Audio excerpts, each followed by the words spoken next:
sp2 hybrid होगा। ये बेटा जो कार्बन है sp2 हाइब्रिड है, क्योंकि इस कार्बन के 3 कार्बन है। इधर देखो,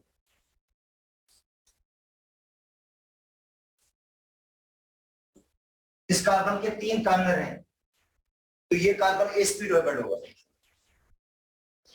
और जो ऑक्सीजन है वो sp3 हाइब्रिड है।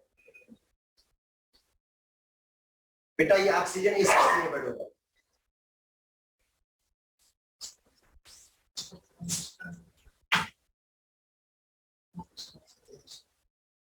क्योंकि ऑक्सीजन के पास 2 लोन पेयर हैं और 2 बॉन्ड पेयर हैं। बेटा ऑक्सीजन के पास 2 लोन पेयर, 2 बॉन्ड पेयर हैं, तो ऑक्सीजन sp3 हाइब्रिड है और जो कार्बन है sp2 हाइब्रिड है। और बॉन्ड दोनों पोलर हैं, कार्बन ऑक्सीजन का बॉन्ड भी पोलर है। देखो कार्बन और ऑक्सीजन का बॉन्ड भी पोलर है और OH का बॉन्ड भी पोलर है। तो ये था इसका स्ट्रक्चर। इसके अंदर हाइब्रिडेशन कौन सी होगी?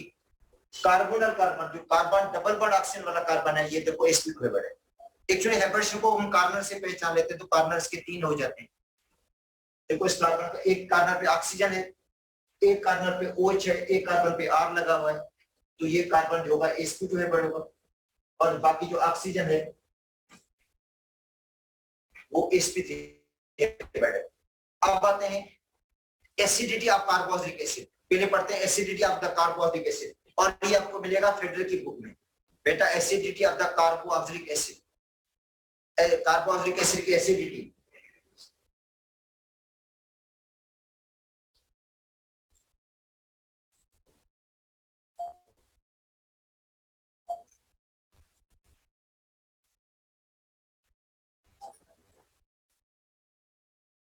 तो कार्बोक्सिलिक एसिड बेटा वीक एसिड है। कार्बोक्सिलिक एसिड वीक एसिड है मिनरल एसिड से, ठीक है। तो carboxylic acid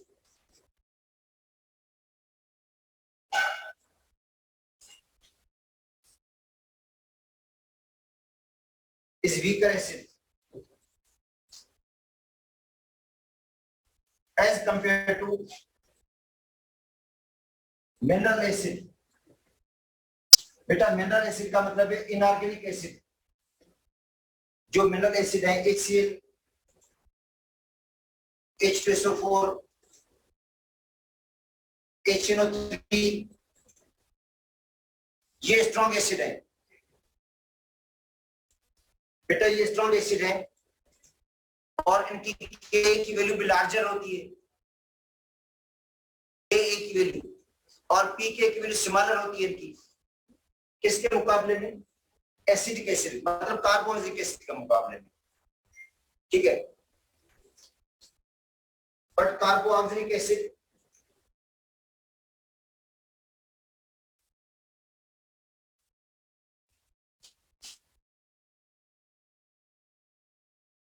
is a stronger acid than phenol। मगर कार्बोक्सिलिक एसिड जो होगा बेटा फिनोल से स्ट्रॉन्ग एसिड होगा। फिनोल, अल्कोहल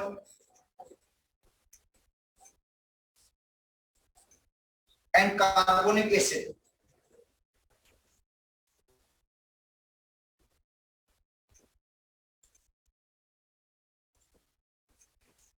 बेटा कार्बोनिक एसिड इनसे स्ट्रॉन्गर है।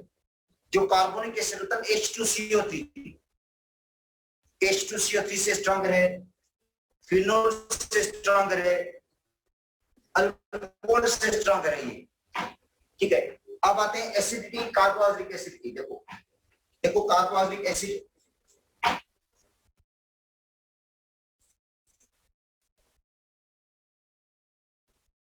बेटा ये कार्बोक्सिलिक एसिड है, ठीक है। इसके अंदर रेजोनेंस होती है, इधर देखो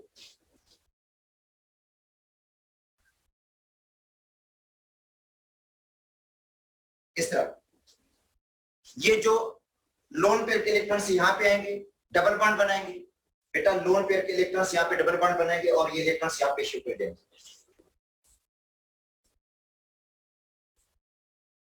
अब क्या बन जाएगा? इस ऑक्सीजन के ऊपर नेगेटिव चार्ज आ जाएगी,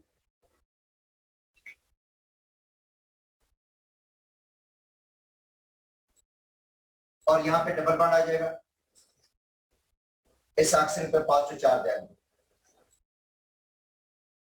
अब क्या होगा, ऑक्सीजन ये पॉजिटिव चार्ज बना है, ऑक्सीजन ये पॉजिटिव चार्ज है ऑक्सीजन के ऊपर। अब ये ऑक्सीजन क्या करेगा, इलेक्ट्रॉन लेगा कहां से, इस हाइड्रोजन से इलेक्ट्रॉन लेगा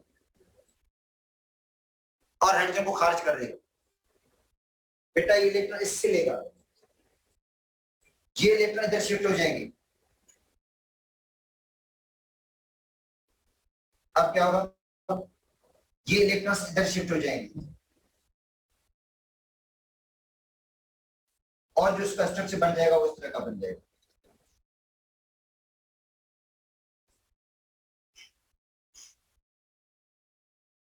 ऑक्सीजन तो नेगेटिव और ये इलेक्ट्रॉन्स यहां पे आ जाएंगे, सॉरी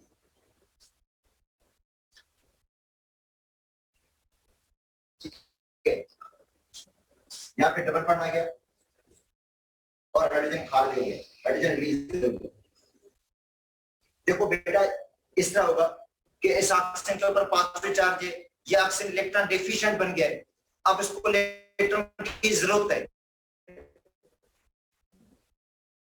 इलेक्ट्रॉन की जरूरत है इसको ताकि अपनी पॉजिटिव चार्ज खत्म करे। तो इसको पॉजिटिव चार्ज खत्म होने के लिए हाइड्रोजन के इलेक्ट्रॉन लेने पड़ेंगे। ये हाइड्रोजन के इलेक्ट्रॉन लेगा और इसके ऊपर पॉजिटिव चार्ज खत्म हो जाएगा और हाइड्रोजन रिलीज हो जाएगा, हाइड्रोजन क्या हो जाएगा, रिलीज हो जाएगा।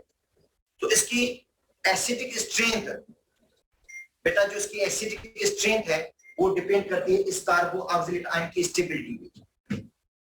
देखो एसिडिक स्ट्रेंथ डिपेंड किस पे करेगी, जो एसिडिक स्ट्रेंथ है वो डिपेंड करती है इस कार्बो ऑक्सिलेट आयन की स्टेबिलिटी पे।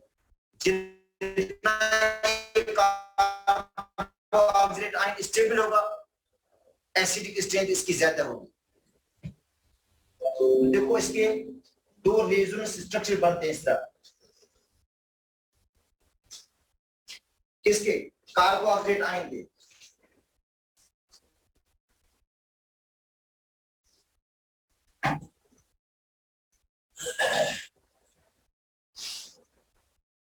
बेटा जो कार्बोहाइड्रेट आयन है उसके रेजोनेंस स्ट्रक्चर बनेंगे किस तरह, ये इलेक्ट्रॉन्स यहां पे आएंगे और ये इलेक्ट्रॉन इधर शिफ्ट हो जाएंगे,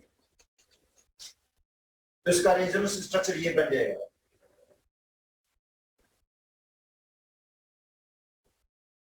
यहां पे आ गया डबल बॉन्ड और नेगेटिव चार्ज यहां पे आ गए, जो इसका रेजोनेंस हाइब्रिड बनेगा वो कुछ इस टाइप का होगा।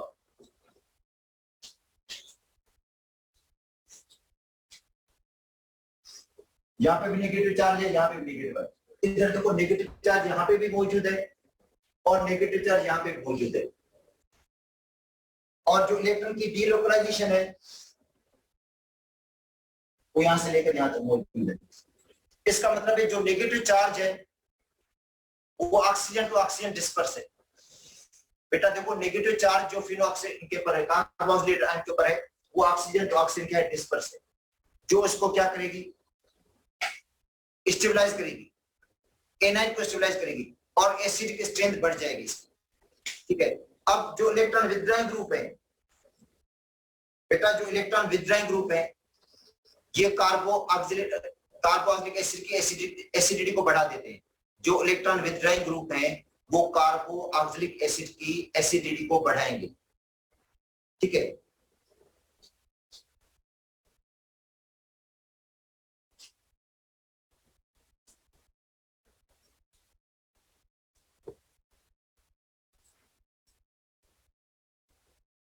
इलेक्ट्रॉन विथड्रॉइंग ग्रुप,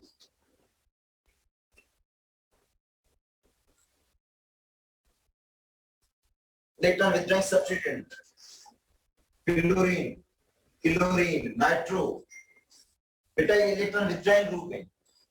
फ्लोरीन भी इलेक्ट्रॉन विथड्रॉइंग है, क्लोरीन भी है, नाइट्रो ग्रुप भी इलेक्ट्रॉन विथड्रॉइंग ग्रुप है। इंक्रीजेस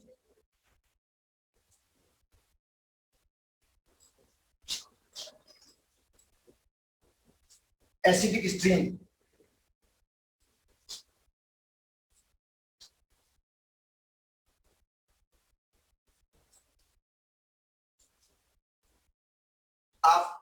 कार्बोक्सिलिक एसिड,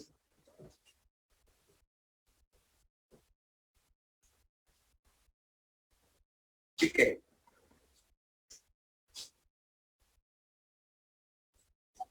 दे स्टेबलाइज फिनाइल,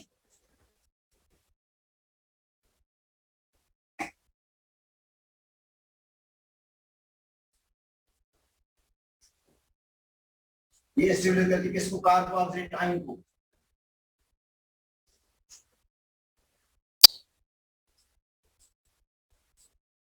बाय डिस्पर्सिंग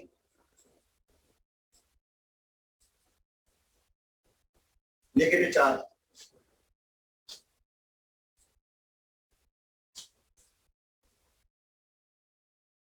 ये क्या करेंगे? ऑक्सीजन के ऊपर जो नेगेटिव चार्ज को डिस्पर्स कर देंगे। ऑक्सीजन के ऊपर जो नेगेटिव चार्ज है बेटा इसको डिस्पर्स कर देते हैं, नेगेटिव चार्ज को कम कर देते हैं ऑक्सीजन के ऊपर। अब देखो ये है कार्बोक्सिलिक आयन, इधर देखो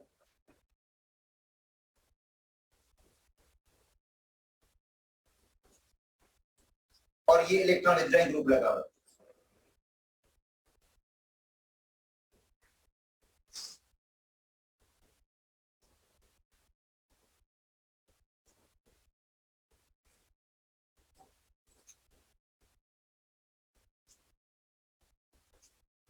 इसका रेजोनेंस सेपरेट स्ट्रक्चर है और ये ग्रुप क्या है? इलेक्ट्रॉन विथड्रॉइंग ग्रुप है, जो इलेक्ट्रॉन को खींच रहे हैं। बेटा इलेक्ट्रॉन विथड्रॉइंग ग्रुप का मतलब इलेक्ट्रॉन को खींचने वाला ग्रुप।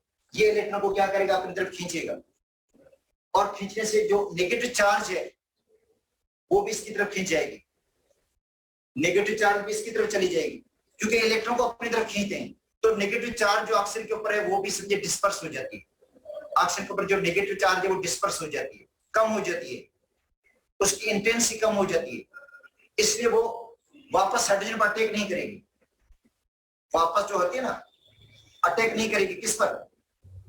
हाइड्रोजन आयन पर, और एसिडिक स्ट्रेंथ जो है वो बढ़ जाएगी।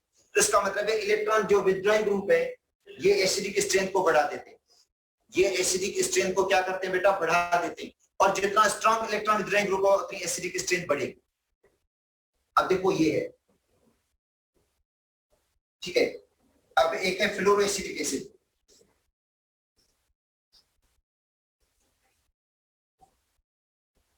फ्लोरोएसिडिक एसिड है तो फ्लोरीन स्ट्रॉन्ग विथड्रॉइंग ग्रुप है, तो एसिडिक स्ट्रेंथ को क्या करेगा? बढ़ा देगा। मतलब जो सब्स्टिट्यूट से मतलब हाइड्रोजन को रिप्लेस करके हमने फ्लोरीन लगा दिया, फ्लोरोएसिडिक एसिड है। मतलब एसिडिक एसिड में हाइड्रोजन को हमने रिप्लेस करके उसकी जगह पे फ्लोरीन लगा दिया। देखो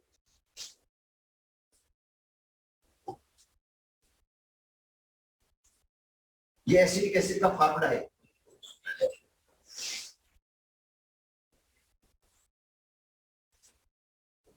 ठीक है, अब इसमें से हाइड्रोजन को हमने रिप्लेस कर दिया, एक हाइड्रोजन को हटा दिया हमने, उसकी जगह पे हमने फ्लोरीन को लगा दिया, इसकी जगह पे फ्लोरीन लगाया। तो फ्लोरीन लगने से क्या होगा?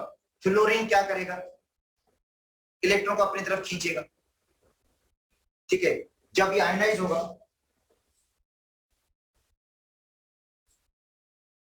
फ्लोरीन भी लगा हुआ है,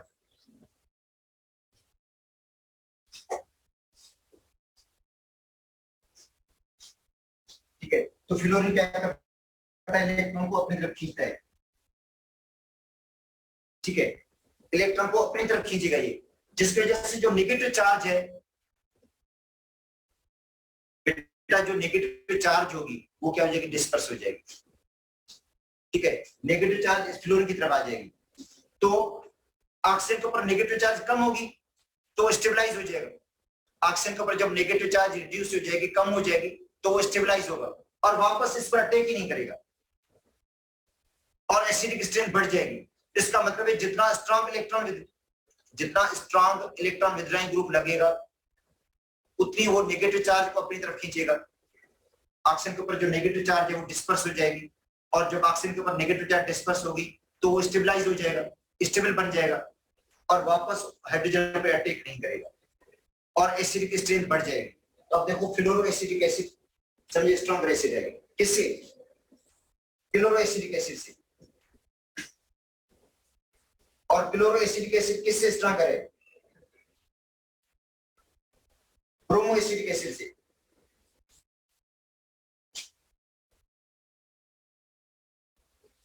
ब्रोमो एसिडिक एसिड से।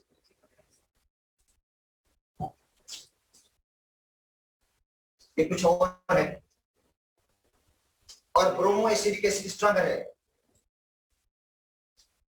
यहां से आपको लगेगा जैसे आयोडो एसिडिक एसिड से।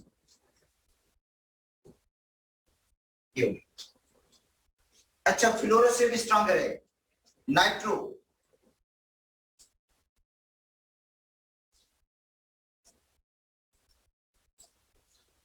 Acidic acid. बेटा फ्लोरो से भी ज्यादा नाइट्रो है। हाँ, अगर 2 क्लोरीन लग जाएंगे बेटा, 2 क्लोरीन लग जाएंगे ना इनके ऊपर, तो एसिडिक स्ट्रेंथ और बढ़ा देंगे। इसका मतलब है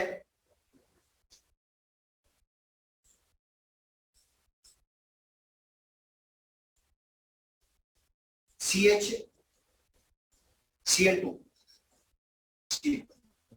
देखो 2 क्लोरीन लगे, 2 हाइड्रोजन को रिप्लेस करके अगर 2 क्लोरीन लगा देंगे तो एसिडिक स्ट्रेंथ को और बढ़ा देंगे, क्योंकि वो नेगेटिव चार्ज को और ज्यादा अट्रैक्ट करेंगे और ऑक्सीजन के ऊपर नेगेटिव चार्ज डिस्पर्स हो जाएगी। एनाइन को स्टेबलाइज कर देंगे, जो एनाइन बनेगा स्टेबलाइज होगा, और एनाइन स्टेबलाइज होगा तो एसिडिक स्ट्रेंथ बढ़ जाएगी। तो अब देखो ये डाइक्लोरो एसिडिक एसिड है, ये स्ट्रॉन्गर एसिड है किससे? नाइट्रो एसिडिक एसिड से।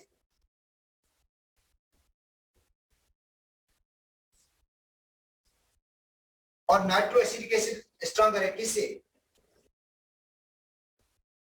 फ्लोरो एसिडिक एसिड से। और फ्लोरो एसिडिक एसिड स्ट्रॉन्गर है किससे? फ्लोरो एसिडिक एसिड से। और फ्लोरो एसिडिक एसिड स्ट्रॉन्गर है किससे? खुद एसिडिक एसिड से, जिससे ये ड्राई हुआ है। अच्छा, इससे ज्यादा एसिडिक एसिड, इससे ज्यादा trichloro acidic acid.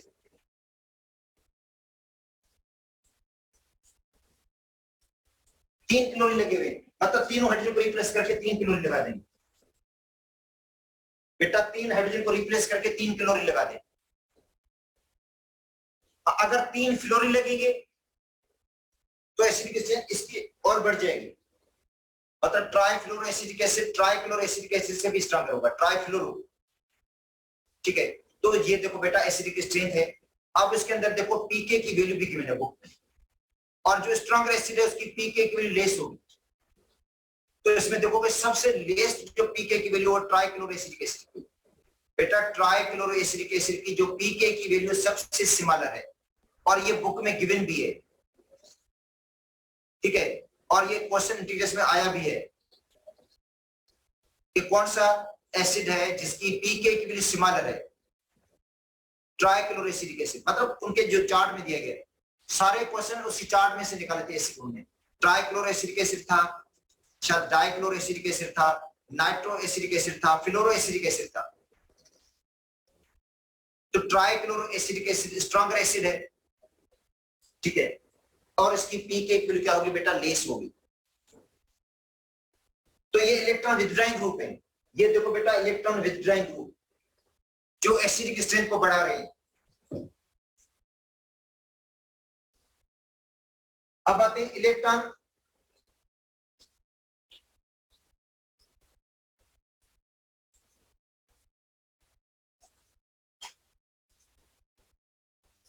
Releasing group.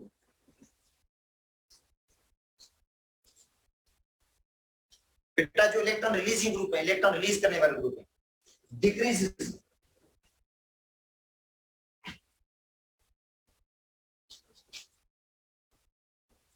Acidic strength,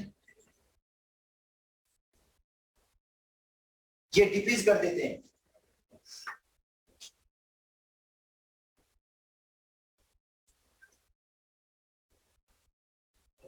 अब कार्बोक्सिलिक एसिड,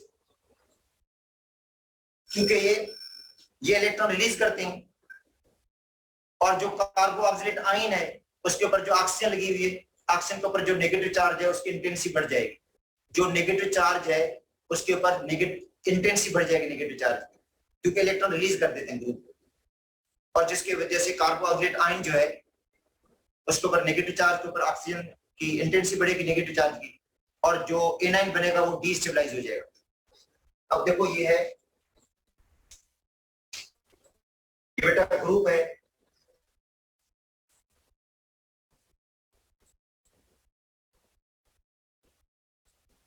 ये इसका रेजोनेंस हाइब्रिड स्ट्रक्चर लिखा है मैंने।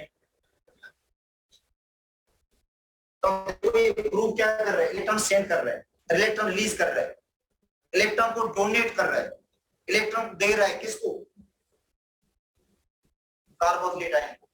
सी डब्ल्यू ग्रुप को इलेक्ट्रॉन रिलीज कर रहा है, सी डब्ल्यू ग्रुप को इलेक्ट्रॉन रिलीज करेगा तो ऑक्सीजन के ऊपर जो नेगेटिव चार्ज है वो बढ़ जाएगी, इंटेंसिटी नेगेटिव चार्ज की बढ़ जाएगी, और जब वो नेगेटिव चार्ज की इंटेंसिटी बढ़ेगी तो वापस वो हाइड्रोजन पे अटैक कर लेगा, और इनका जो बॉन्ड बनेगा वो मजबूत बॉन्ड बन जाएगा। देखो ये सपोज करते हैं, ये जो,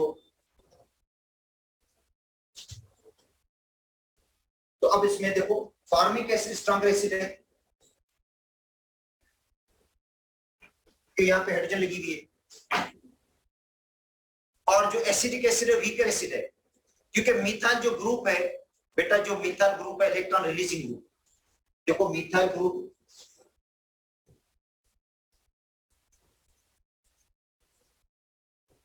ये इलेक्ट्रॉन रिलीजिंग ग्रुप है, ये देखो मिथाइल ग्रुप इलेक्ट्रॉन को क्या करता है बेटा, इलेक्ट्रॉन रिलीजिंग ग्रुप है ये, और इलेक्ट्रॉन रिलीज करेगा किसको देगा, कार्बोहाइड्रेट आयन को, तो ऑक्सीजन के ऊपर नेगेटिव चार्ज बढ़ जाएगी।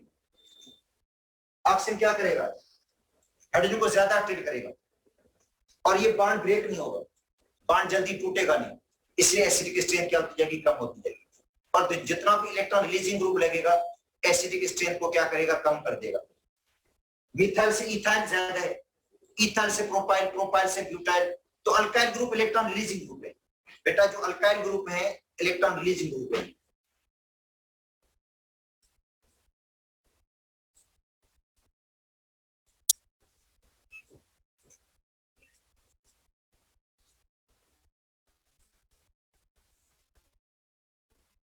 इलेक्ट्रॉन रिलीजिंग ग्रुप है,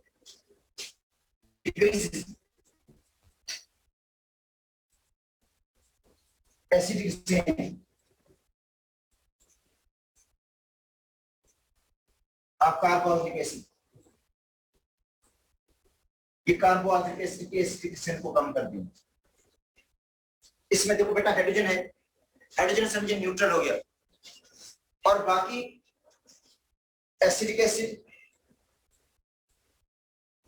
के एसिडिक स्ट्रेंथ कम, मतलब फार्मिक एसिड स्ट्रॉन्गर एसिड है एसिडिक एसिड से बेटा, फार्मिक एसिड जो है वो स्ट्रॉन्गर एसिड है एसिडिक एसिड से, क्योंकि फार्मिक एसिड में यहाँ पे हाइड्रोजन लिखी हुई है, हाइड्रोजन इलेक्ट्रॉन रिलीजिंग नहीं है, मगर एसिडिक एसिड में जो मिथाइल ग्रुप है ये इलेक्ट्रॉन रिलीजिंग है, इसलिए इसकी एसिडिक स्ट्रेंथ कम होगी। ये फार्मिक एसिड स्ट्रॉन्गर एसिड है।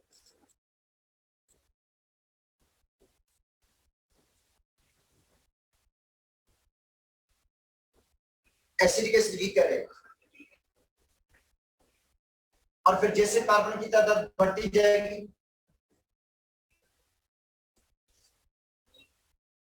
एसिडिक स्ट्रेंथ कम होती जाएगी।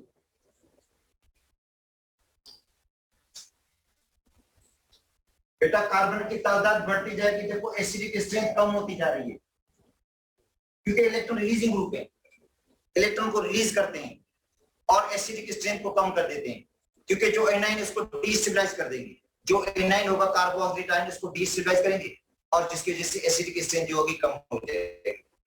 ठीक है, और जनरल ट्रेंड ये होगा,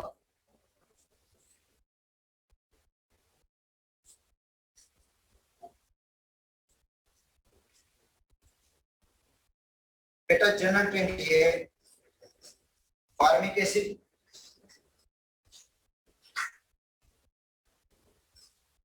स्ट्रॉन्ग एसिड है बेंजोइक एसिड से,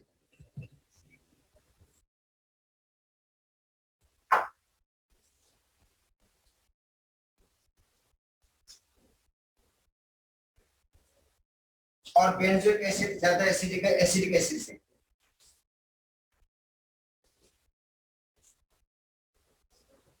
और एसिडिक एसिड स्ट्रॉन्गर है प्रोपेनोइक एसिड से।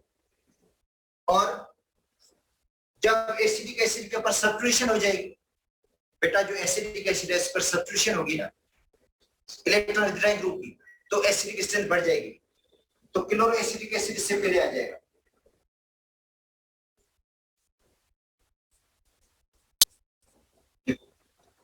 फॉर्मिक एसिड से पहले देखो क्लोरो एसिडिक एसिड आ गया।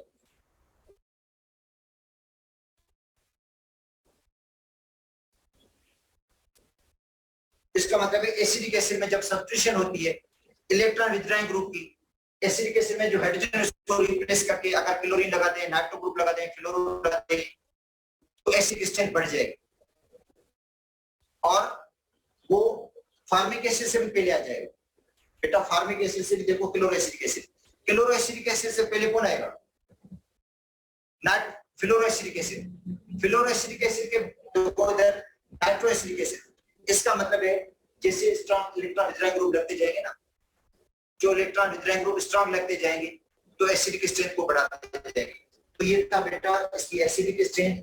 और अगर आपको चेक करना है तो पीके की वैल्यू जो है वो बुक में लिखी हुई है, फेडरर के बुक में पीके की वैल्यू लिखी हुई है। जो स्ट्रॉन्ग एसिड होगा उसकी पीके की वैल्यू क्या होगी? लेस होती है। देखो strong acid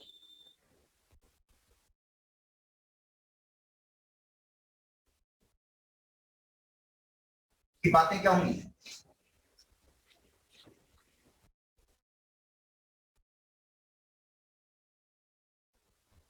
larger value of के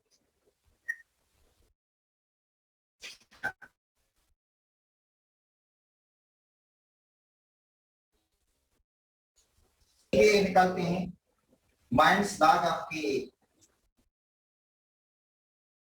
बेटा के का माइनस लागत हम निकालते हैं, जो के होता है उसका माइनस लागत हम निकालेंगे तो आपको मिलेगा पी के। तो स्ट्रॉन्गर एसिड की के लार्जर और पी के स्मॉल।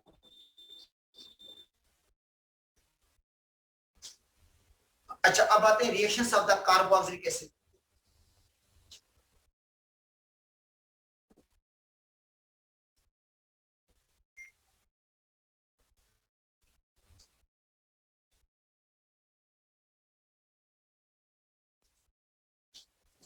अच्छा बेटा कार्बोक्सिलिक एसिड के रिएक्शन तीन टाइप के हैं। कार्बोक्सिलिक एसिड में देखो फंक्शनल ग्रुप दो हैं, एक कार्बोनाइल ग्रुप है, अच्छा दूसरा है हाइड्रोक्सिल ग्रुप। तो उसके रिएक्शंस अल्कोहल जैसे भी हैं और कार्बोनाइल कंपाउंड जैसे भी रिएक्शन भी हैं। मतलब अल्कोहल जैसे रिएक्शन भी वो शो करता है क्योंकि इसके अंदर OH भी ग्रुप है, तो अल्कोहल जैसे रिएक्शन शो करेगा तो अल्कोहल तो हाइड्रोजन आयन भी खारिज करता है। बेटा अल्कोहल में और H का बॉन्ड भी टूटता है, पढ़ कर आए थे हम। इसका मतलब हाइड्रोजन की इन्वॉल्वमेंट होती है। तो कार्बोक्सिलिक एसिड के रिएक्शन ऐसे होंगे जिसमें हाइड्रोजन इन्वॉल्व होगा। बेटा कार्बोक्सिलिक एसिड के रिएक्शन जिनमें हाइड्रोजन जो आखिरी वाला हाइड्रोजन वो इन्वॉल्व हो जाएगा। अच्छा दूसरे ऐसे रिएक्शन होंगे जिसमें OH ग्रुप पूरा इन्वॉल्व होगा रिएक्शन में।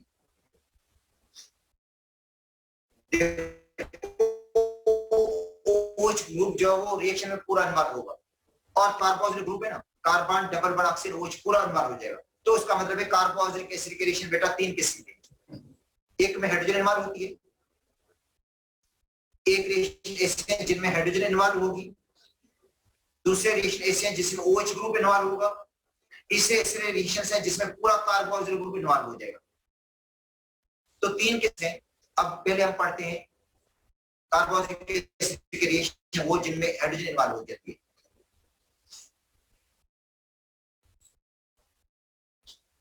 पहले नंबर के रिएक्शंस हैं reaction of carboxylic acid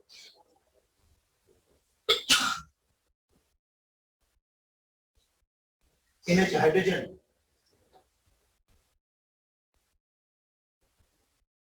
of carboxylic group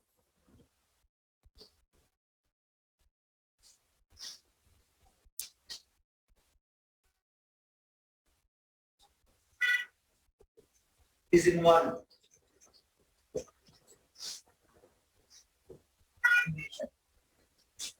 बेटा reaction of carboxylic acid, reaction तो कार्बोक्सिलिक एसिड की है जिसमें हाइड्रोजन इन्वॉल्व हो रही है, जो कार्बोक्सिलिक ग्रुप में हाइड्रोजन है वो इन्वॉल्व होगी, क्या लिखते हैं acidic property.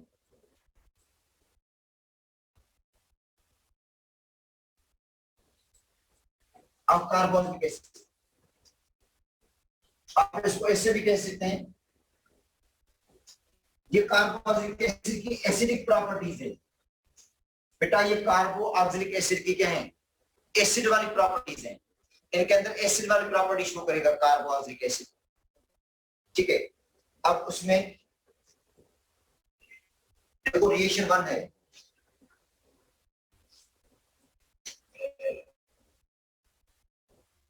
Reaction with water, water के साथ रिएक्शन, कार्बोक्सिलिक एसिड का रिएक्शन वाटर के साथ,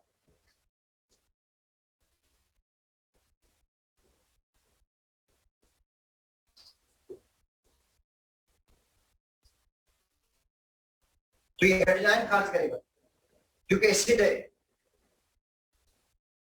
ये हाइड्रोजन इन्वॉल्व होगी, एसिडिक प्रॉपर्टी, ये हाइड्रोजन रिलीज करेगा, किसको देगा, वाटर को, बनेगा कार्बोक्सिलेट आयन और दूसरा हाइड्रोजन आयन,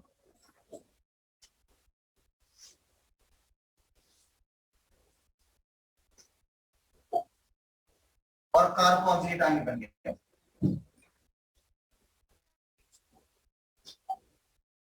बेटा इसने देखो हाइड्रोजन आयन खारिज कर दिया, जिससे एसिडिक एसिड है, वाटर में जब हम डिजॉल्व करते हैं इसको तो खारिज क्या करेगा, लास्ट वाली हाइड्रोजन, हाइड्रोजन आयन रिलीज करेगा बेटा, हाइड्रोजन आयन खारिज करेगा, किसको देगा, वाटर को, बन जाएगा acetate ion,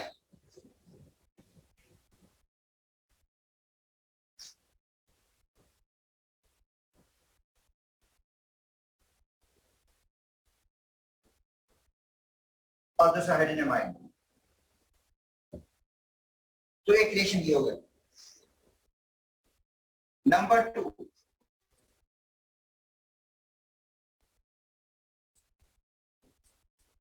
reaction with base,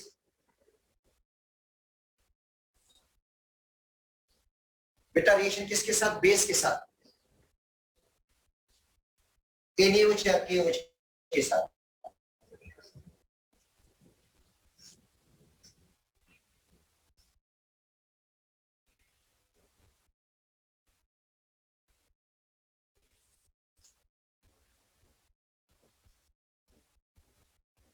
plus NaOH क्या होगा बेटा, हाइड्रोजन आयन खारिज करेगा, हाइड्रोजन आयन रिलीज करेगा, ठीक है, इधर से OH आयन निकलेगा, H की जगह सोडियम लग जाएगा,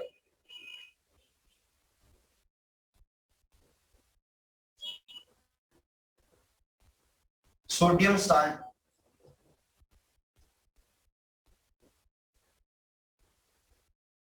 आप कार्बोक्सिलिक एसिड और प्लस में एक बनेगा वाटर,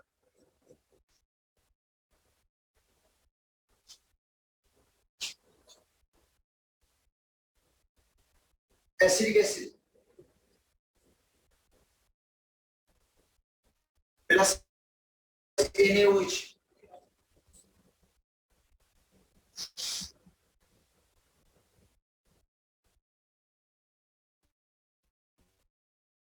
हाइड्रोजन आयन खारिज करेगा,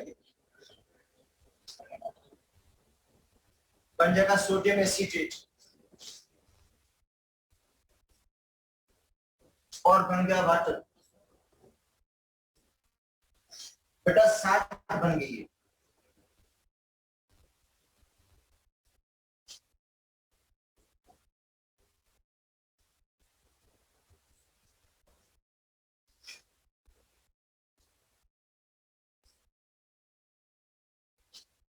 acidic acid plus potassium hydroxide, तो बन जाएगा पोटेशियम एसीटेट और plus water,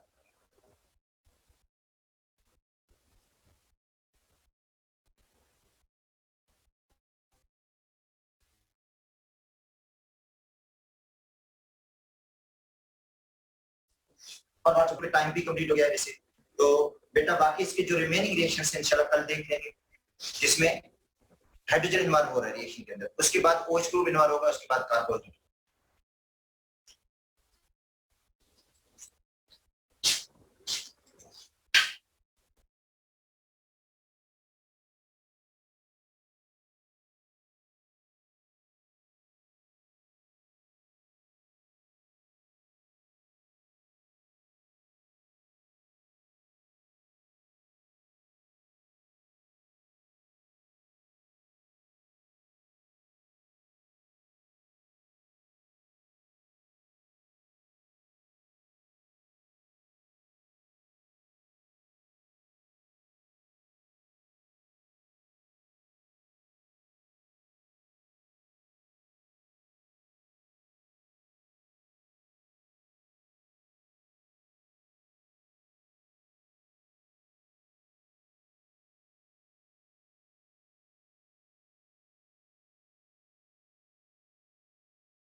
Yasin bak, Ceylan sen email as okulus, keep up us.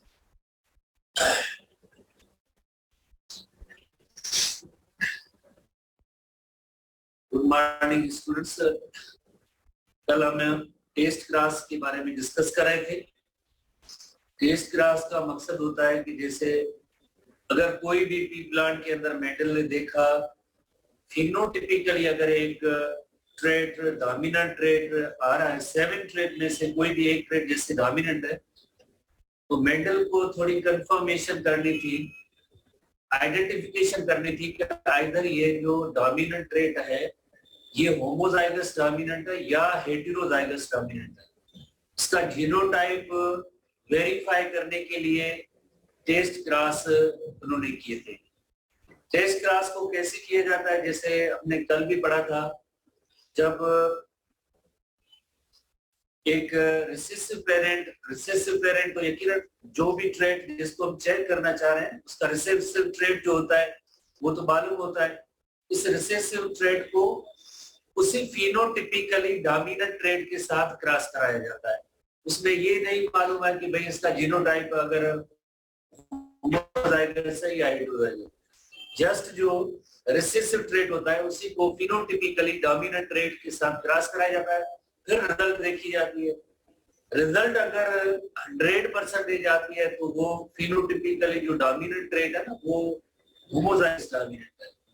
इसी तरह से एक और क्रॉस से रिसेसिव ट्रेट, जैसे पेरेंट है रिसेसिव पेरेंट या रिसेसिव ट्रेट वाले प्लांट को जैसे फिनोटिपिकली डोमिनेंट प्लांट के साथ क्रॉस कराएगा, अगर रिजल्ट 50-50% आती है, 1:1 की रिजल्ट आती है, तो वो हेटेरोजाइगस डोमिनेंट होगा, वो हेटेरोजाइगस डोमिनेंट होगा। तो मेंडल ने काफी सारे ऐसे क्रॉसेस किए थे और तकरीबन जितने भी लाइक ट्रेट और कैरेक्टरिस्टिक थे जिनको उसने वेरीफाई किया, चेक किया कि कौन सा ट्रेट जैसे वो उसके अंदर जीनोटाइप जो है वो हेटेरोजाइगस कंडीशन में है और कौन सा जैसे ऐसा प्लांट है जिसमें होमोजाइगस की कंडीशन है। तो इसी तरह से कल जो हमने पढ़ा था उसी को हम दोबारा से जैसे देखते हैं कि जैसे अगर होमोजाइगस प्लांट आता है तो F1 जनरेशन 100% होती है, अगर हेटेरोजाइगस है तो लाइक हेटेरोजाइगस अगर हेटेरोजाइगस है तो 50-50% रिजल्ट आती है। तो टेस्ट क्रॉस करने का जो तरीका है, जैसे इफ जैसे पर्पल फ्लावर प्लांट एक डोमिनेंट ट्रेट है और पता नहीं ये होमोजाइगस डोमिनेंट है या हेटेरोजाइगस, ये कैपिटल पी में है, कैपिटल पी में है या कैपिटल पी या स्मॉल पी में है, ये चेक करना था मेंडल को। आइदर कैपिटल पी वाला है या स्मॉल पी वाला जीनोटाइप। तो फिर जैसे जो रिसेसिव पेरेंट है, you know very well, recessive parent जिसका जीनोटाइप स्मॉल पी होता है, तो उसको अगर इसी फिनोटिपिकली डोमिनेंट प्लांट के साथ क्रॉस कराया जाता है तो उसकी रिजल्ट जो है हाफ या 1:1 की या 50-50% अगर रिजल्ट आती है, दो किस्म का जीनोटाइप आता है तो हम कहेंगे कि लाइक ये हेटेरोजाइगस डोमिनेंट है। अगर रिजल्ट सारी एक जैसी आती है, जैसे सबकी सब F1 जनरेशन के अंदर कैपिटल पी स्मॉल पी की जीनोटाइप स्मॉल पी है और यहाँ पे कैपिटल पी होगा, तो ऑल द ऑफस्प्रिंग सब वो डोमिनेंट ट्रेट को शो करें और यहाँ पे 50% डोमिनेंट ट्रेट को शो करें और 50% फिनोटिपिकली डोमिनेंट, फिनोटिपिकली जैसे यकीनन रिसेसिव है तो जीनोटिपिकली जैसे आपको पता है उसकी एक ही कंडीशन होती है, होमोजाइगस कंडीशन होती है और फिनोटिपिकली वो सेम फीचर आ जाती है, तो इसे हम कहते हैं कि ये हेटेरोजाइगस है और ये होमोजाइगस। हेटेरोजाइगस की लाइक रिजल्ट क्या आती है 50-50%, यदि दोनों ट्रेट आ जाते हैं। अगर हेटेरो होमोजाइगस होगी तो उसकी रिजल्ट क्या आएगी F1 जनरेशन की 100% वो डोमिनेंट ट्रेट और फीचर जो होगी वही एक्सप्रेस होगी। इस मेथड को कहते हैं test cross to check the homozygosity or heterozygosity, to check the homozygosity or heterozygosity। जितने भी ट्रेट हैं 7 कंट्रास्टिंग ट्रेट हैं, हम कोई भी लाइक इस तरह से प्लांट जो होता है F1 जनरेशन का या कोई भी प्लांट है, हम उसको जैसे चेक कर सकते हैं कि इसका जीनोटाइप होमोजाइगस डोमिनेंट है या हेटेरोजाइगस डोमिनेंट है। बहुत ही आसान तरीका मेंडल ने आइडेंटिफाई किया था। तो test cross again yellow round seed का इस तरह से कई हम 7 कंट्रास्टिंग कैरेक्टरिस्टिक के क्रॉस है वो कर सकते हैं। जैसे टेस्ट क्रॉसेस में जैसे आप ये रिसेसिव प्लांट तो हमें पता होता है कि उसका जो जीनोटाइप क्या है, फेनोटाइप क्या है। विकास जो डोमिनेंट ट्रेट होता है उसमें नहीं पता चलता है। डोमिनेंट ट्रेट दोनों कंडीशन हो सकती है, होमोजाइगस डोमिनेंट भी हो सकता है, हेटेरोजाइगस डोमिनेंट हो सकता है। रिसेसिव की तो ओनली एक ही कंडीशन है ना। तो इसी तरह से जैसे ये ग्रीन सीडेड प्लांट था, बट ये येलो सीडेड है, इसको चेक करना था कि आइदर ये होमोजाइगस है या हेटेरोजाइगस है, होमोजाइगस है या हेटेरोजाइगस प्लांट है, जीनोटाइप इसका होमोजाइगस है या हेटेरोजाइगस है। तो उसके बाद जैसे आपने देखा कि जैसे रिसेसिव है, स्मॉल वाई पड़ा, डोमिनेंट है तो ये एक कैपिटल वाई हर हालत में होगा ही होगा, बट यहाँ पे स्मॉल वाई है या कैपिटल वाई है, ये क्वेश्चन है। होमोजाइगस डोमिनेंट है या हेटेरोजाइगस डोमिनेंट, होमोजाइगस डोमिनेंट है या हेटेरोजाइगस। अगर ऐसा क्रॉस हुआ टेस्ट का result in the all dominant offspring indicating that parent is homozygous। अगर एक ऐसा क्रॉस इसने किया है, एक प्लांट में मौजूद है, गिवन है, और दूसरा ये अननोन जीनोटाइप है, अगर रिजल्ट उसकी क्रॉस की आती है 100% एक ही किस्म का जीनोटाइप अगर आ जाए या एक ही किस्म के ऑफस्प्रिंग आ जाए, तो एक ही किस्म के ऑफस्प्रिंग अगर आ जाए तो हम कहेंगे कि ये होमोजाइगस डोमिनेंट है। अगर रेशियो 1:1 में आता है या 50-50% रिजल्ट आती है तो हम इस लाइक जीनोटाइप ये जो अननोन है तो हम कहेंगे यहाँ पे यकीनन जो है स्मॉल वाई था, यहाँ पे यकीनन क्या था, यहाँ पे यकीनन कैपिटल वाई था, जिसकी वजह से 100% रिजल्ट आए, जिसकी वजह से ये 1:1 रिजल्ट आई। तो इससे हम कहते हैं टेस्ट क्रॉस कहते हैं। होपफुली आपने टेस्ट क्रॉस को समझ लिया होगा। इस तरह से जो आप कोई भी ट्रेट ले तो उसको आप क्रॉस कर सकते हैं। हमारे एसटीपी बुक के अंदर टाल और डवार्फ प्लांट का क्रॉस है, जिसमें वेरी क्लियर है, पुनेट्स स्क्वायर में बताया गया है कि होमोजाइगस डोमिनेंट और हेटेरोजाइगस डोमिनेंट अगर होगा तो वेरी क्लियर बताया गया 100% और 50-50%। अब हम एक नेक्स्ट हेडिंग में जाते हैं डाई हाइब्रिड क्रॉस के। जैसे मोनो हाइब्रिड क्रॉस के अंदर हम वन ट्रेट लेते हैं और डाई हाइब्रिड क्रॉस के अंदर हम एक ही वक्त में दो ट्रेट और कैरेक्टरिस्टिक लेंगे तो उससे डाई हाइब्रिड क्रॉस कहते हैं। Next start with dihybrid class, उससे कहेंगे dihybrid class। 7 contrasting characteristic में से अगर कोई भी trait और characteristic हम ले तो उसकी जो रिजल्ट होगी यकीनन जो हमें एक मोनोहाइब्रिड क्लास से जरा डिफरेंट आएगी, genotypically as well as phenotypically.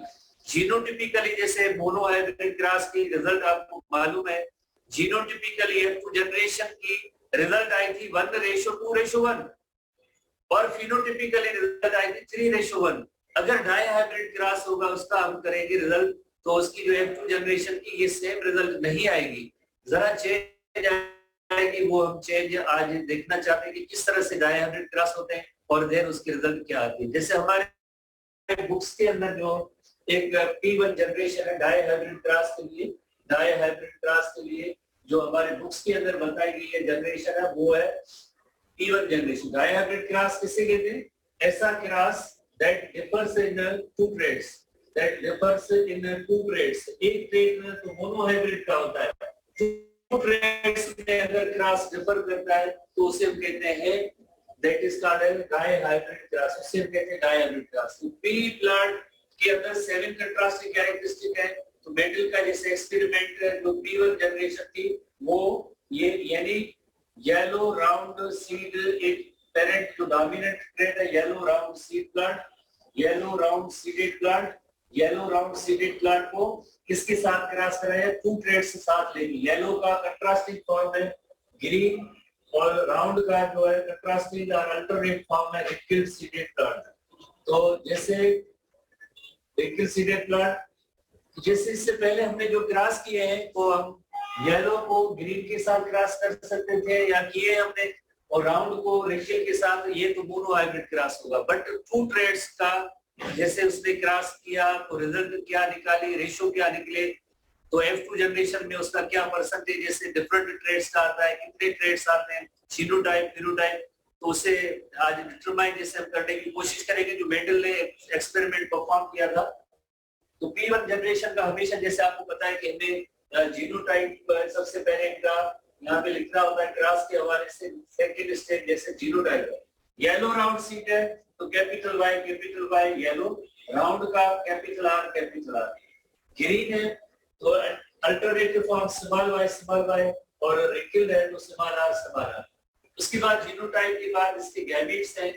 Gametes के हवाले से अगर आप देखें तो एक कैपिटल वाई कैपिटल आर का gamete, capital Y capital R का गैमीट, दोनों साथ स्मॉल वाई स्मॉल आर का gamete, small Y small R का गैमीट। इससे पहले हमने जब मोनोहाइब्रिड क्रॉस पढ़े थे तो आइदर कैपिटल आर ऐसे लिखे थे या कैपिटल वाई कैपिटल जो कुछ में अलग है, बट यहाँ पे दोनों गैमीट्स को साथ रखा। इसी तरह से गैमीट्स के बाद F1 जनरेशन है। F1 जनरेशन में मेल फीमेल गैमीट्स की कॉम्बिनेशन आगे जैसे कैपिटल वाई देन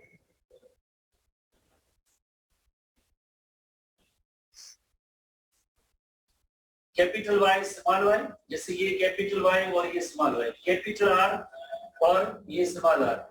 इस तरह से F1 जनरेशन मिलेगी। F1 जनरेशन में कैपिटल वाई मींस ये ट्रैक क्या होगा येलो। एक भी जैसे कैपिटल वाई होता है जेनेटिक कॉन्स्टिट्यूशन के अंदर, जैसे एक भी जीन अगर है तो वही डोमिनेंट जीन जो एक्सप्रेस होता है फिनोटाइप उसी कैपिटल वाई का एक्सप्रेस होगा। येलो और कैपिटल आर है that is the yellow round seeded plant आएगा। 100% यही आएगी, बट ये हेटेरोजाइगस फॉर्म में होते हैं, हेटेरोजाइगस होते हैं क्योंकि ये भी येलो राउंड है और ये भी येलो राउंड है, बट इन दोनों में फर्क ये होमोजाइगस राउंड है, ये हेटेरोजाइगस राउंड है। ये प्योर ब्रीडिंग है, ट्रू लाइन वाले पेरेंट्स हैं। जैसे मेंडल ने हमेशा एक्सपेरिमेंट अपना जैसे प्योर ब्रीडिंग और ट्रू ब्रीडिंग जो प्लांट्स थे उनसे स्टार्ट किया था।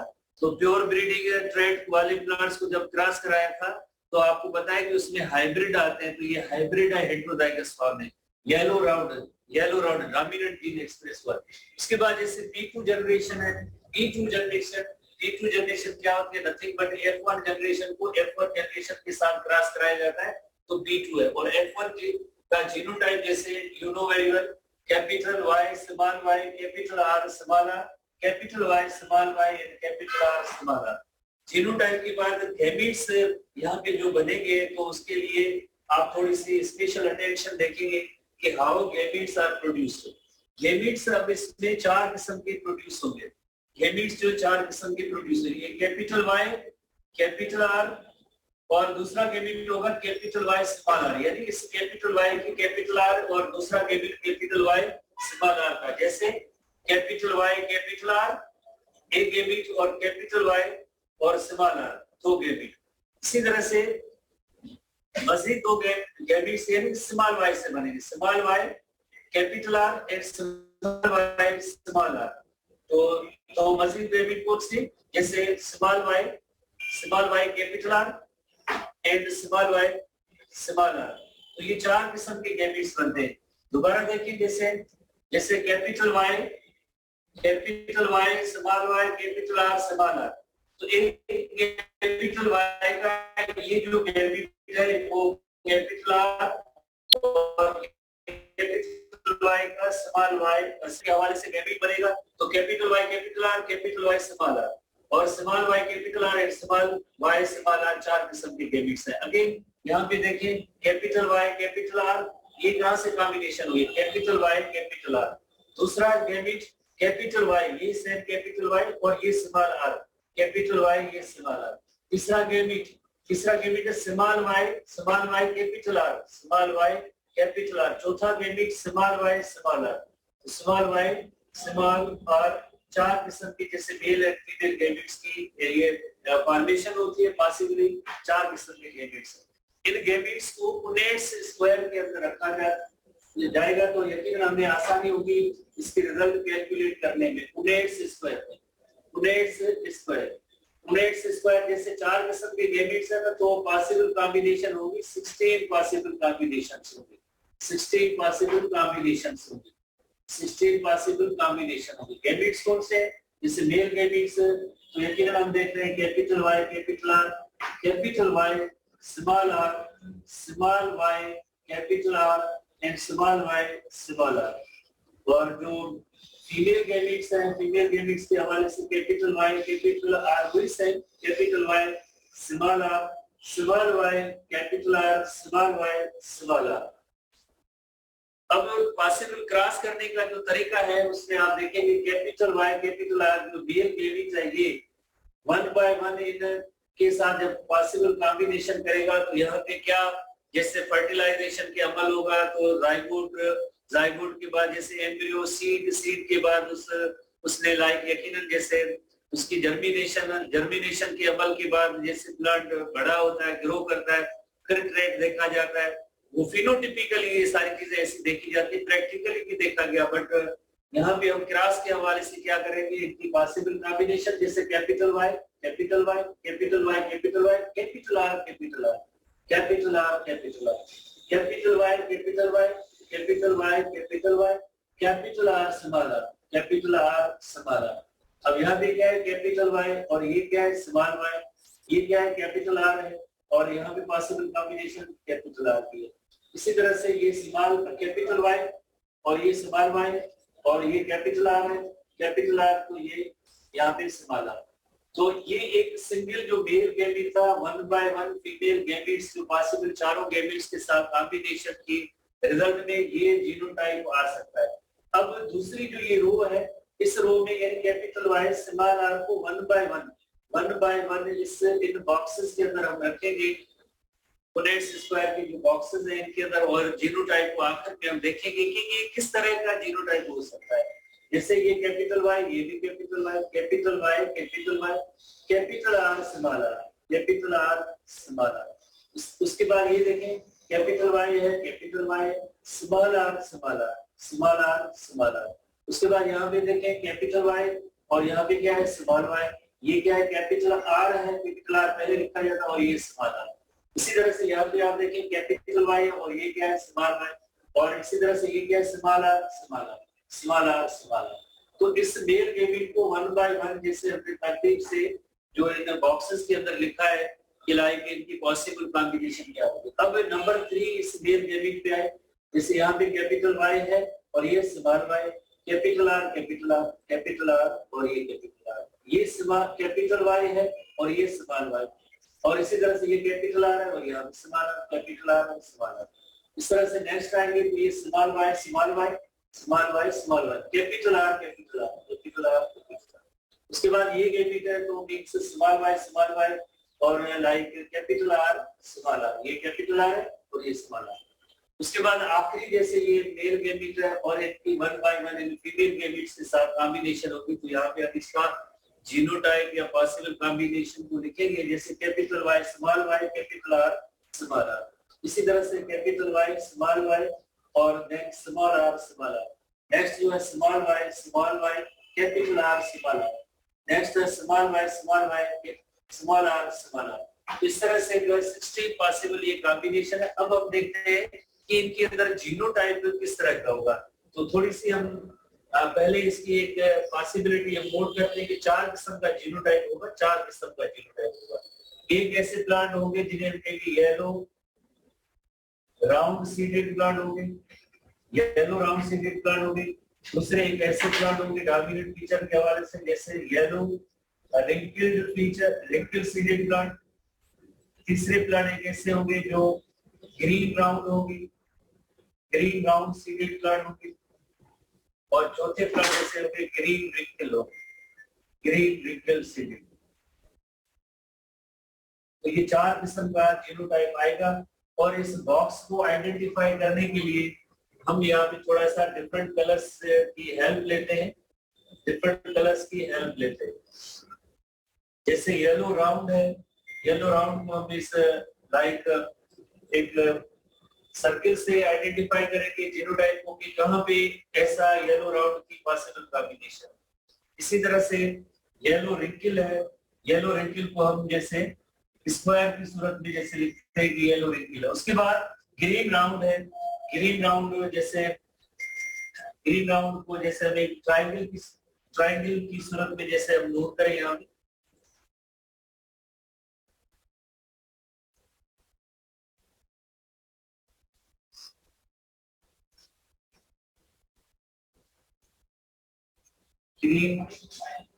ग्रीन राउंड और आखिरी जैसे फीचर है लाइक ग्रीन और रिंकल है जिसको हमने स्टार की शेप देते हैं। फॉर एग्जांपल ऐसी सिंबल बनाएंगे।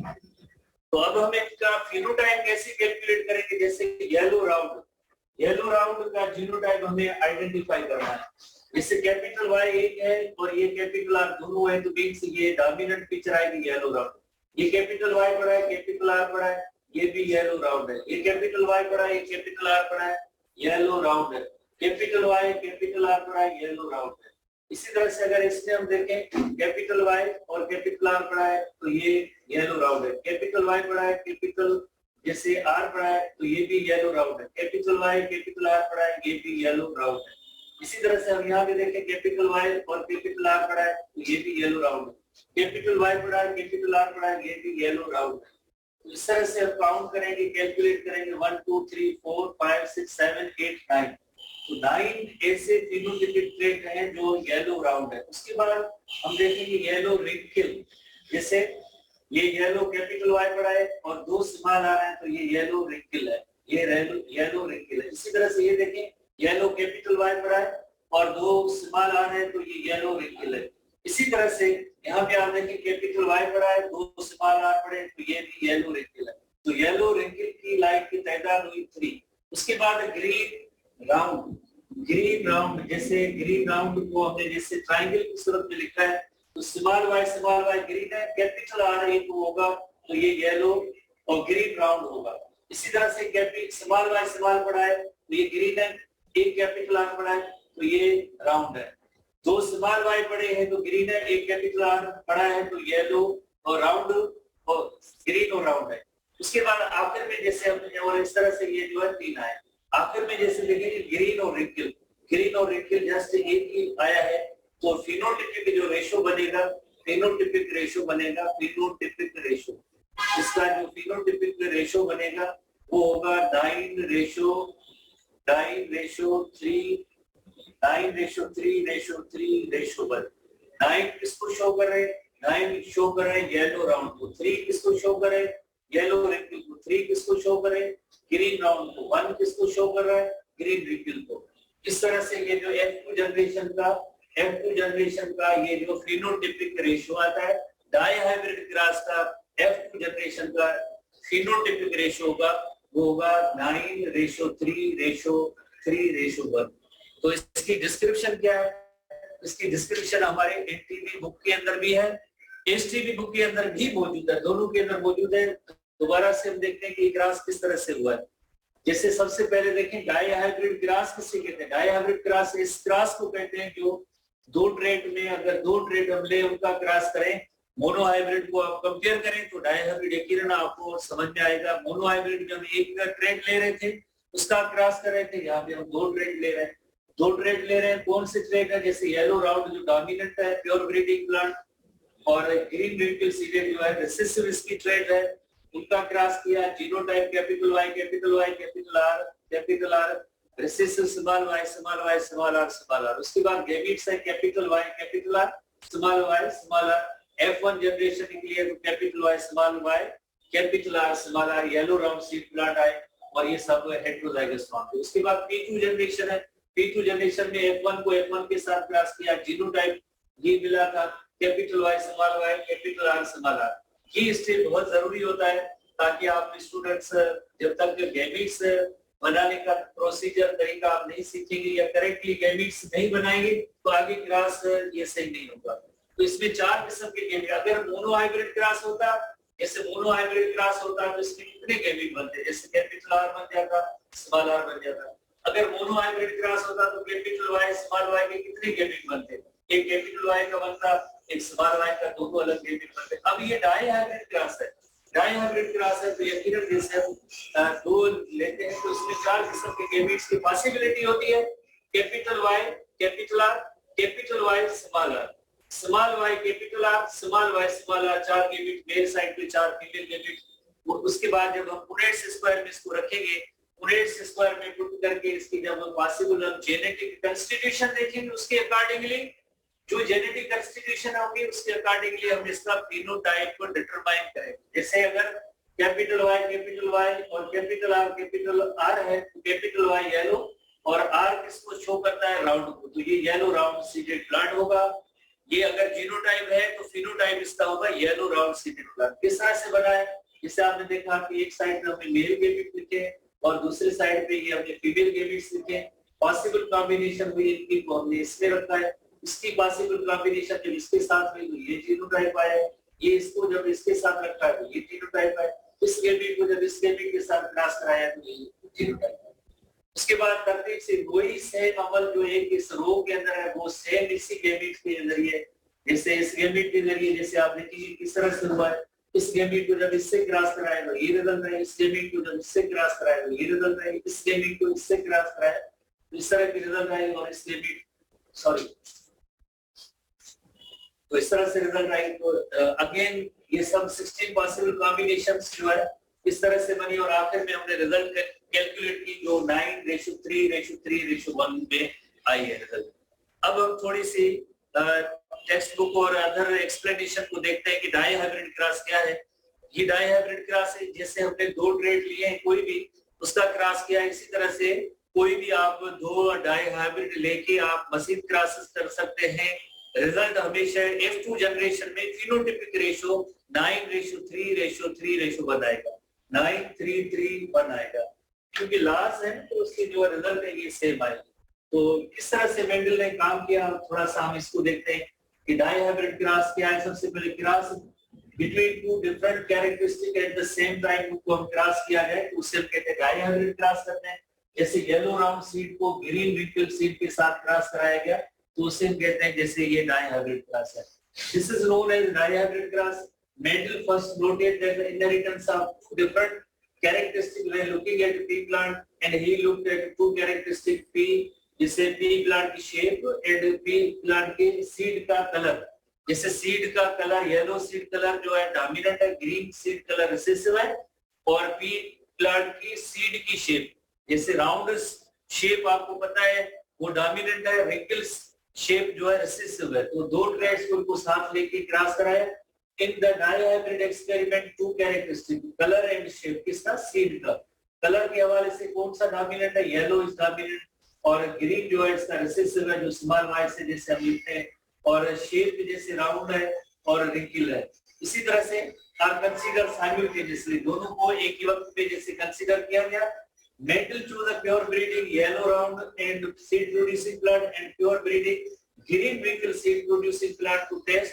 Two plants are chosen as the parents and cross। तो ये दो plants सबसे पहले चूज किए गए, येलो राउंड और ग्रीन विंकल, और इनकी F1 जनरेशन ली गई। F1 जनरेशन ली गई। F1 जनरेशन कौन सी आती है आपको पता है? हेटेरोजाइगस में वही डोमिनेंट फीचर होती है, बट हेटेरोजाइगस। डोमिनेंट फीचर कौन सी थी? ये येलो राउंड की थी, येलो राउंड की आई है, बट हेटेरोजाइगस में है, फर्क है। उसके बाद F1 को जब F1 के साथ क्रॉस कराया जाता है, F1 के साथ जब क्रॉस कराया जाता है उसके गेमिट्स जो है चार किस्म के बनते हैं।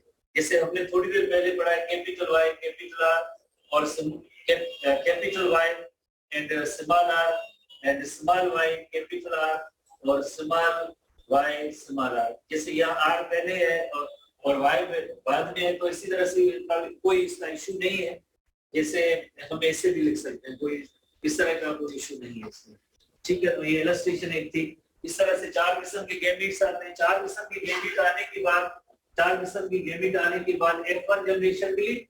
F1 जनरेशन में Mendel first cross pure breeding with plant with round yellow और pure breeding plants with the wrinkle green seeded, and notice the first generation F1 plant produce कौन से प्लांट? राउंड की फीचर भी अपीयर हुई, yellow की भी अपीयर हुई, बट F1 जनरेशन आपको पता है कि वो हेटेरोजाइगस फॉर्म में होती है। Now no wrinkle F1 generation के अंदर ना तो कोई रिंकल आया है ना ग्रीन सीडेड आया। जैसे आपको पहले ही पता है, जिसे हमेशा हम राउंड को जब रिंकल के साथ क्रॉस करते हैं तो कौन से प्लांट आते हैं? राउंड की कैरेक्टरिस्टिक आते हैं। इसी तरह से अगर येलो सीडेड प्लांट को ग्रीन सीडेड प्लांट के साथ क्रॉस करते हैं तो क्या आता है? हमेशा येलो सीडेड आता है। तो वही सेम है, बट जैसे इसमें यहाँ पे जैसे नो रिंकल, कोई भी इसमें जैसे रिंकल की लाइन कॉम्बिनेशन नहीं आई, ना तो रिंकल की कॉम्बिनेशन आई ना ही ग्रीन की कॉम्बिनेशन आई। ग्रीन की कौन सी? स्मॉल वाई, दो ऐसी कॉम्बिनेशन नहीं है, और ना ही स्मॉल आर किया है।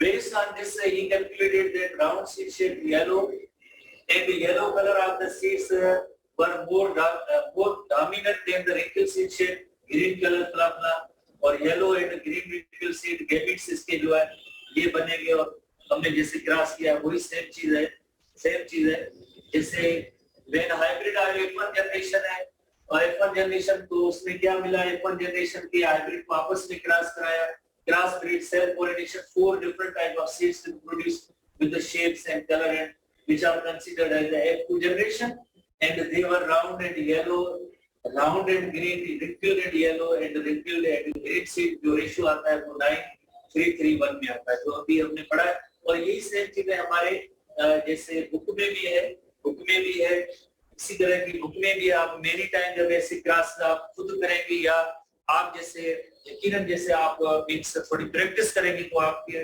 लाइक इस पे कमांड आ जाएगी कि किस तरह से ये 9:3:1 रेशियो बनता है तो डायहाइब्रिड क्रॉस था जैसे येलो और राउंड को F1 जनरेशन की ये गैमीट्स हैं F1 जनरेशन की गैमीट्स को आपस में जैसे क्रॉस कराया तो ये कॉम्बिनेशन आती है जो हम कैलकुलेट करेंगे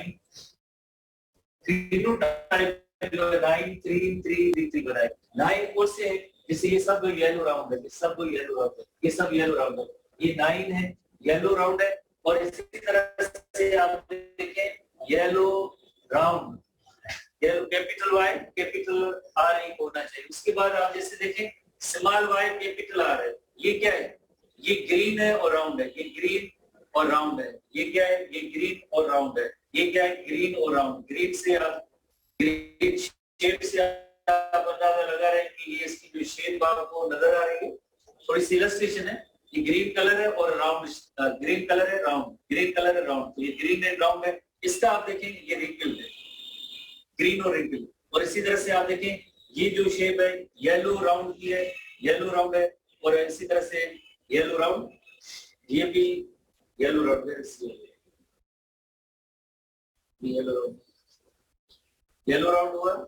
येलो राउंड हुआ एक स्पेशल मिस्टेक है कुछ yellow round capital Y capital R का हुआ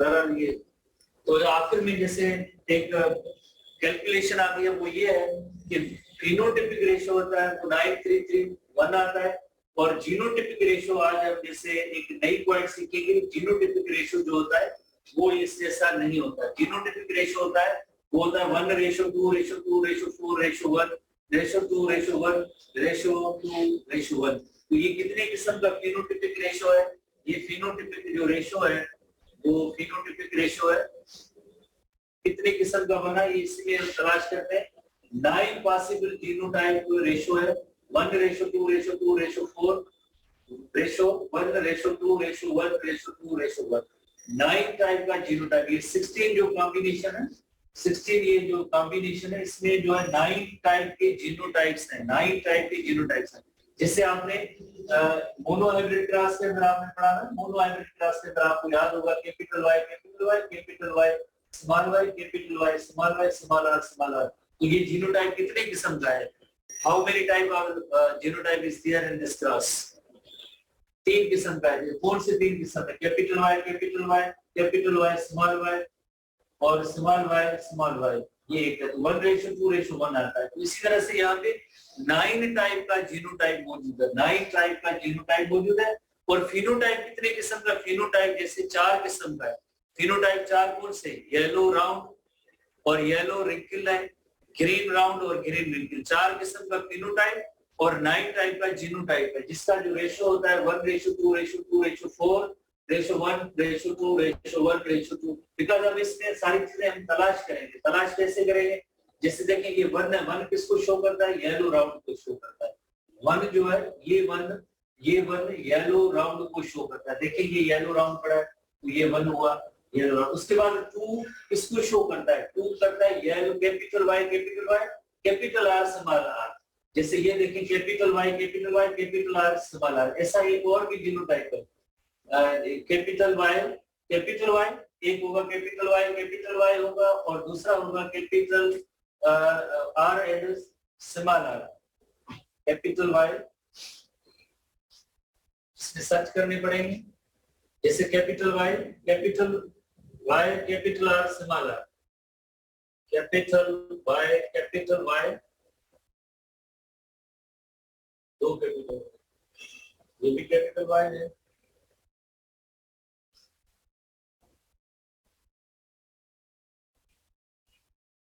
सर्च करने पड़ेंगे, टाइम कम है, ठीक है। तो ये बड़े हैं, अब नेक्स्ट कल हम इसको देखेंगे। और इसी तरह से दो जो है कैपिटल Y स्मॉल y है, कैपिटल R, चार जो capital Y small y, capital R small r है। और इसी तरह से टोटल जो कैपिटल Y कैपिटल R के है 9 है, वो ये फिनोटाइप का होगा 9 येलो राउंड का। इसी तरह से 9 कौन से 1 2 2 2 ये जो है इसमें सबके अंदर कैपिटल Y और कैपिटल R एक तरह से एक कोई भी मूल्य भले एक भी हो तब भी फिनोटाइप वही एक्सप्रेस होता है। उसके बाद 1 और 2 ये किसको शो करते हैं, 1 और 2, 1 यानी कैपिटल Y होगा, एक होगा कैपिटल R, 2 क्या है कैपिटल Y स्मॉल y और स्मॉल r। तो ये जो 1:2 इसको शो करता है। तो इसमें क्या है, एक कैपिटल Y है तो मीन से येलो होगा, और 2 स्मॉल r है तो क्या होगा, रिंकल होगा। तो यानी ये जो 3 है जिसे हम कहते हैं 9:3:3:1, 9 तो चलो ये हो गए येलो राउंड हो गए, और ये 3 क्या है, 3 का जीनोटाइप होगा एक कैपिटल Y हो, भले 2 ना हो, एक भी कैपिटल Y हो और 2 स्मॉल r हो गए, तो ये येलो राउंड रिंकल पी हो गए।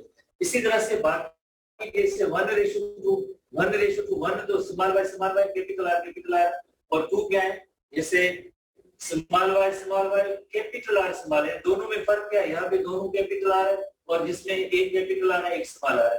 तो ओवरऑल क्या हम नोट करेंगे, 2 स्मॉल y होने चाहिए, एक r होना चाहिए। ऐसे कितने, ऐसे 3 है, वो क्या होंगे, स्मॉल y है तो ग्रीन है, और कैपिटल R एक भी है तो राउंड होगा। आखिर में जैसे ओनली 1 एक ही कॉम्बिनेशन है, स्मॉल y स्मॉल r, ये जो कॉम्बिनेशन 1 जो है वही 1 ग्रीन रिंकल से होगा।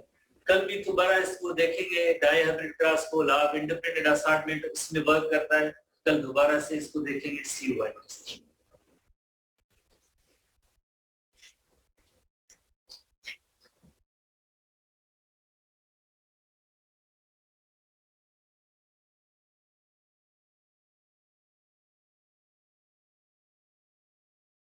हमने कल डिस्कस किया था जो है वो Faraday's law of electromagnetic induction के बारे में।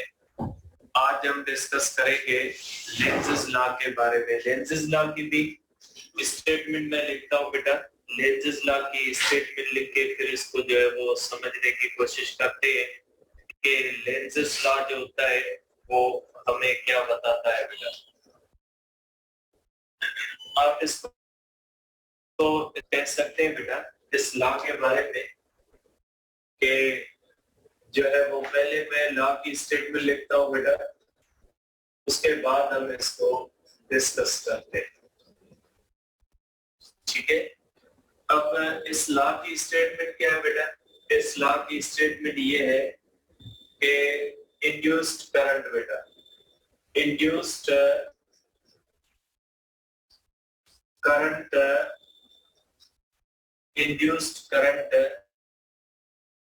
flows always flows in such a direction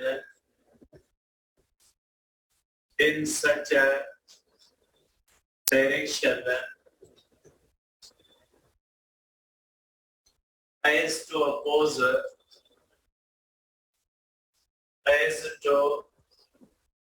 oppose the change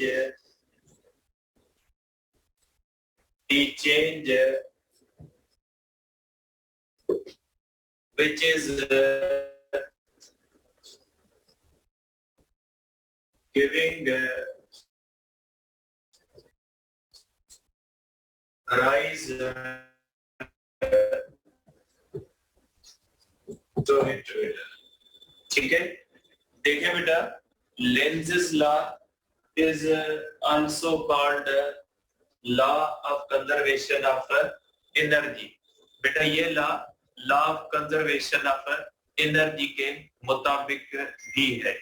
ठीक है, अब ये लॉ क्या कहता है, इसको आप इस तरह से बेटा बोल सकते हैं। इसकी एक दो पॉइंट्स भी साथ लिखता हूं। लेंज़ेस law explains negative sign in Faraday's law बेटा।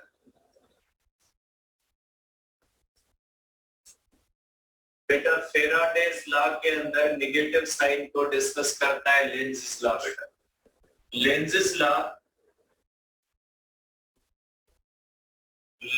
Law is according to law of conservation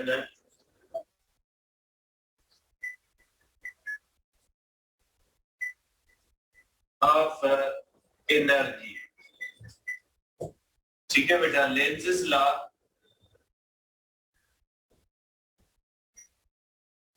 explains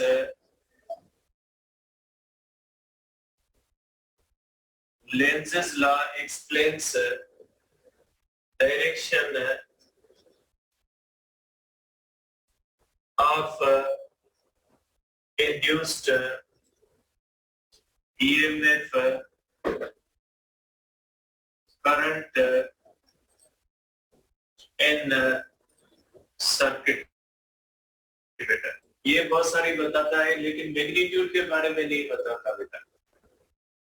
जो ईएमएफ इंड्यूस्ड होती है किसी भी कॉइल के अंदर, उसके मैग्नीट्यूड के बारे में जो हमें बताता है, मैग्नीट्यूड के बारे में फेराडेज लॉ बताता है, जबकि उसके डायरेक्शन के बारे में हमें बताता है ये जो है वो लेंज़ेस लॉ। किसी ने बेटा शायद मुझे कल पिक्चर भेजी थी कि फेडरल के बुक में, सॉरी पंजाब के बुक में या केपी पता नहीं, उसमें ये लिखा हुआ है कि फेराडेज लॉ मैग्नीट्यूड लेंज़ेस लॉ है, ये मैग्नीट्यूड ऑफ ईएमएफ के बारे में बताता है। नहीं बताता बेटा, अगर ऐसा कुछ लिखा हुआ है तो गलत लिखा हुआ है। लेंज़ेस लॉ नेगेटिव साइन को एक्सप्लेन करता है कि लेंज़ेस लॉ आपको दो बातें बहुत ही इंपॉर्टेंट बताता है। एक डायरेक्शन बताता है और दूसरा ये भी बताता है कि इंडक्शन के अंदर हमेशा एसी करंट बनता है, डीसी करंट नहीं बनता इंडक्शन के अंदर। तो ये बातें आज हम डिस्कस करेंगे। और लेंज़ेस लॉ कहता क्या है, पहले अगर इसकी स्टेटमेंट को आप सही पढ़े तो induced current always flows in such a direction as to oppose the change which is giving rise to it बेटा। हमने फेराडेज लॉ पढ़ा है बेटा। सपोज करें ये कॉइल है बेटा, ठीक है, फेराडेज लॉ हमने कॉइल के बारे में पढ़ा है।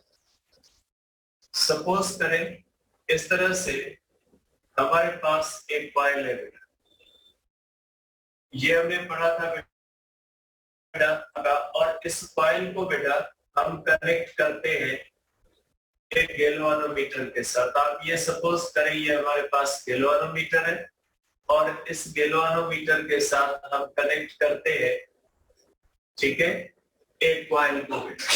ठीक है, अब हम क्या करते हैं बेटा, अब हम यहाँ पे एक मैग्नेट, यहाँ पे हमारे पास बेटा एक मैग्नेट है, ठीक है। मैग्नेट को अगर हम मूव करवाएंगे, सपोज करें मैग्नेट के नॉर्थ पोल को हम मूव करवाते हैं कॉइल की तरफ। बेटा देखिए, अगर ये मैग्नेट इस कॉइल के साइड में स्टेशनरी, आपको पता है इस मैग्नेट की मैग्नेटिक फील्ड होती है बेटा। मैग्नेटिक फील्ड लाइंस नॉर्थ से निकलती है और किस पे जाती है बेटा, साउथ में जाती है। ये होती है बेटा मैग्नेटिक फील्ड लाइंस बेटा इसकी, ठीक है। ये होती है बेटा मैग्नेटिक लाइंस बेटा, इस तरह से इससे मैग्नेट से मैग्नेटिक फील्ड लाइंस निकलती है, ये इस तरह से, ठीक है। ये मैग्नेटिक फील्ड लाइंस निकलती है बेटा, ठीक है। अगर ये मैग्नेट और कॉइल स्टेशनरी होते तो बेटा फेराडे का लॉ कहता है कोई ईएमएफ इंड्यूस नहीं होगी, क्योंकि ईएमएफ जो इंड्यूस होती है वो फ्लक्स के चेंज होने की वजह से होती है। जब बेटा इस तरह से मैग्नेट और कॉइल रेस्ट में होते हैं तो आप देख सकते हैं कि कॉइल से फ्लक्स तो गुजर रहा है लेकिन वो फ्लक्स चेंज नहीं हो रहा। ठीक है, तो फेराडे का लॉ कहता है कि जब तक फ्लक्स चेंज नहीं होगा तब तक ईएमएफ इंड्यूस नहीं होगी। तो आप देख सकते हैं बेटा कि यहाँ पे मैग्नेट जो होता है वो रेस्ट में है, मैग्नेट अगर मूव नहीं कर रहा तो जो फ्लक्स होता है वो चेंज नहीं होता, फ्लक्स चेंज नहीं होगा तो ईएमएफ इंड्यूस नहीं होगी। अब बेटा जब ईएमएफ इंड्यूस नहीं होती तो इस कंडक्टर के अंदर इलेक्ट्रॉन होते हैं रैंडम मोशन के अंदर। ठीक है, कोई इलेक्ट्रॉन किधर जा रहा होता है, कोई किधर, हमें पढ़ा है हमने बेटा चैप्टर 13 के अंदर कि जो कंडक्टर होता है उसके अंदर जो फ्री इलेक्ट्रॉन्स होते हैं उनकी रैंडम मोशन होती है। ठीक है बेटा, अब जैसे ही हम इसके अंदर बेटा इसको मैग्नेट को मूव कर, जैसे ही मैग्नेट इसके टूवर्ड्स मूव करेगा बेटा, अगर टूवर्ड्स मूव करेगा तो फ्लक्स क्या होगा बेटा, इंक्रीज होगा। क्योंकि ये जो मैग्नेट जैसे इसके अंदर जाएगा तो मैग्नेटिक फील्ड लाइंस क्या होंगी बेटा, मैग्नेटिक फील्ड लाइंस बढ़ेगी और मैग्नेटिक फील्ड लाइंस जब बढ़ेगी तो बेटा फ्लक्स इंक्रीज होगा और फ्लक्स इंक्रीज का मकसद है फ्लक्स चेंज हो रहा है।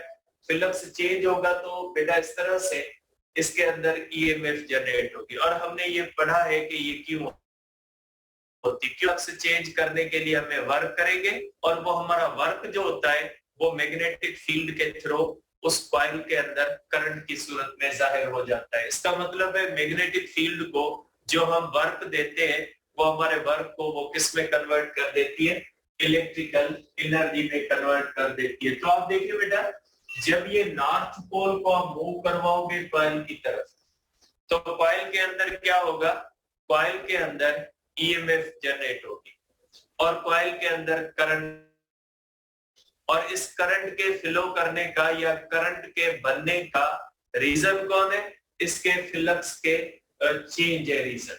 इस मैग्नेट की मोशन है, ये मैग्नेट इस कॉइल की तरफ मूव कर रहा है, इसकी वजह से इस कॉइल के अंदर फ्लक्स बढ़ रहा है और फ्लक्स बढ़ने की वजह से इस कॉइल के अंदर करंट बन रहा है। क्योंकि फेराडेज लॉ हमें यही कहता है, फेराडे का लॉ कहता है इस कॉइल के अंदर फ्लक्स चेंज होगा, इसके अंदर ईएमएफ और करंट बन, मैग्नेट के कॉइल की तरफ मूव करने से इस कॉइल के अंदर फ्लक्स बढ़ेगा और फ्लक्स बढ़ने से इस कॉइल के अंदर करंट बनेगा। अब बेटा अगर इस कॉइल के अंदर करंट बनेगा तो ये कॉइल खुद मैग्नेट हो जाएगी।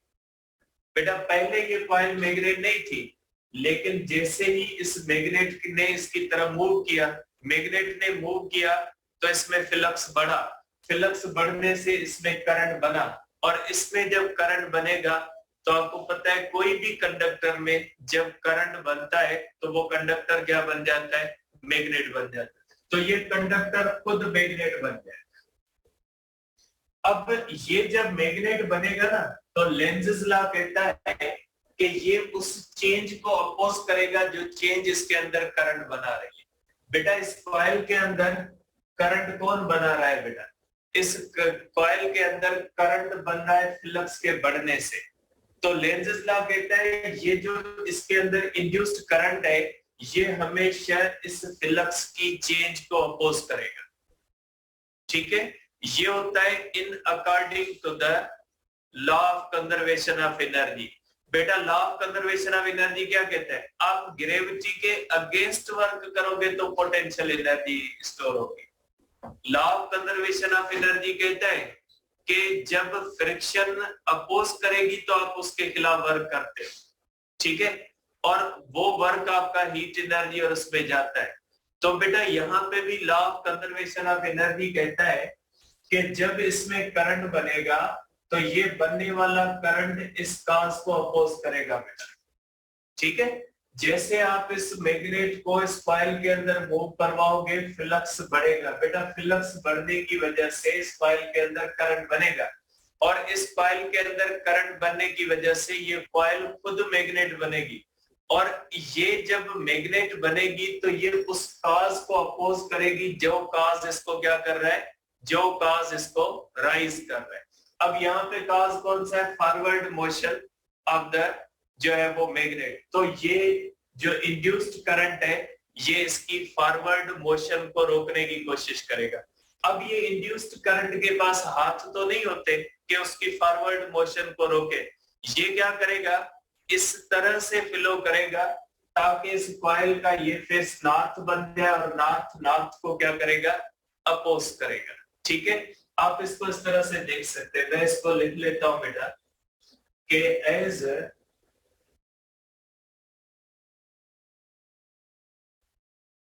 as a magnet